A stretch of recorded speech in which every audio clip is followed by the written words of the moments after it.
All right, well, actually, we're going to go into this direction. Hanukkah obviously carries a different weight this year, considering the situation in the Middle East involving Israel, Hamas, and the people of Gaza. It's tragic, but it's also incredibly complex. It's an intersection of thousands of years of history, politics, and religion. And since the October 7th terrorist attack at an Israeli music festival, the Anti-Defamation League cites a significant spike in anti-Semitic incidents across the United States. Reports of harassment, vandalism, and assault has increased by 388% over the same period last year. So you can understand why those in the Jewish community across the country are being cautioned about how they identify themselves in public, which begs the question, how does one celebrate Hanukkah, which is the Festival of Lights?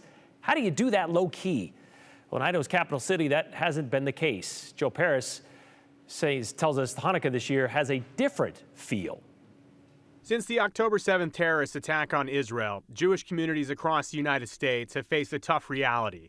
But the Treasure Valley is unique. You know, there's been a terrible rise in anti-Semitism throughout the United States and throughout the world, which is very concerning.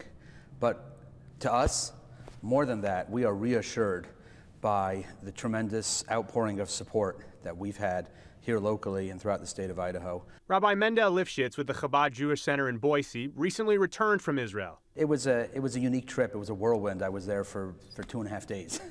But I got to visit with people who really are suffering over there, and so we're really happy to give them the opportunity to strengthen them and give them the moral and physical support that they need. The timeliness of the celebration of Chanukah is not lost on the Jewish community. Rabbi Lifshitz reflects on what he saw in Israel. It feels different, but I would say it feels different in a positive way because the outpouring of support, so many more people getting involved, both in the Jewish community and the wider community. You know, it's tragic that it takes world events like this to bring the best out in people, but we are seeing people come together. Chanukah celebrates light, especially in times of darkness, something the Jewish people are very familiar with. As they say in Idaho, this ain't our first rodeo. You know, we've been through a lot over the years, but we've always learned to use those challenges as lessons and as opportunities to build. And so we look at this current situation and the current events as well as an opportunity. It's not easy, it's difficult, but at the same time, how can we become stronger? How can we as a community come together? So if we look at world events and just choose to use that as a social media blurb, then we haven't really stepped up. But if we're able to take the current events and transform that into even one good deed, then we're really living with the message of Chanukah. Idaho is linked with the past involving anti-Semitism. It's something other rabbis have asked Lifshitz about over the years. I think Idaho just has a great spirit of openness, inclusivity, and acceptance. You know, one of the strangest questions I often get is, hey, in Idaho, is there anti-Semitism?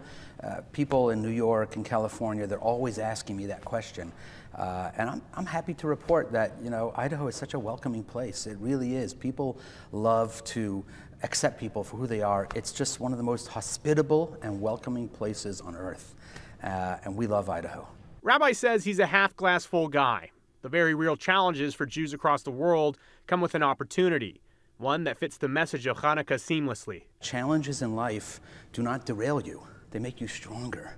And it's time for us as a community and as a people to shine a light. And we will unite through light. And that's what's so beautiful. If you ever notice the great quality of light is, if it's dark in a room and you light a candle, people gather around. Light brings people together. And so we look at Chanukah as an opportunity for people to come together. Right, in a dark room, it doesn't take much light to kind of show everything that's in there. That's true.